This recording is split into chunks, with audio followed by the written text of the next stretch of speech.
Hello guys, কেমন আছো তোমরা সবাই? আশা করি তোমরা সবাই খুব ভালো আছে। আমি অনেক ভালো আছি। দেখো সকাল সকাল রেডি হয়ে কোথায় যাবো? সোম বাবার কাছে। আবার কোথায়? ডাক দিয়েছেন, আজ আসতে হবে তোমাকে। তো ওনার কাছে গেলাম। কি বলবো, আমার কাজের পারদর্শিতা দিয়েছেন, অনেক আশীর্বাদও দিয়েছেন, অনেক গিফটও দিয়েছেন। মানে তোমাদেরকে বলে বোঝাতে পারবো না। উনি অনেকই ভালো মানুষ একটা আমার কাছে। এই দেখো, তারপর কাজটা ওনার কাছে সব হয়ে যাওয়ার পর, আজ তো কিছু কাজ ছিল না, মেয়েকে নিয়ে চলে এলাম বাড়ি থেকে। আজকে একটা নিমন্ত্রণ বাড়ি ছিল। তো হিরো আমার দুজনের ছিল, হিরোর তরফ থেকে ছিল, কিন্তু ও তো অফিসে। ও বললো আমি আসতে পারবো না, তাই তুমি চলে যাও। আমি ওই জন্য মেয়েকে নিয়ে চলে এলাম। তো ফাইনালি আমরা বসে গেছি খেতে। তারপরে দিয়ে দিয়েছে একটা কাঁসার থালা, তার উপর দিয়েছে কলা পাতা। তো কলা পাতা বুঝতে পারছো, আর দেখো এটা হলো মেনু কার্ড।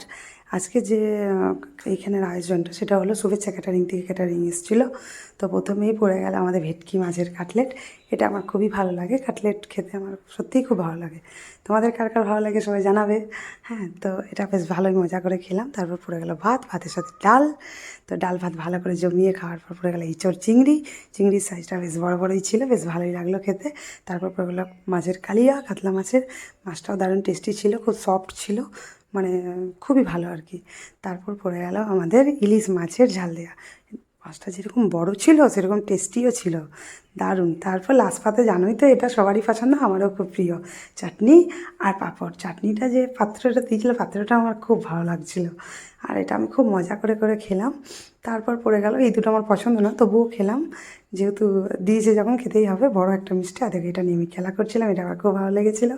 দেন খাওয়া দাওয়ার পর আমি আর আরোই চলে এলাম বাড়ি। ওকে, টা।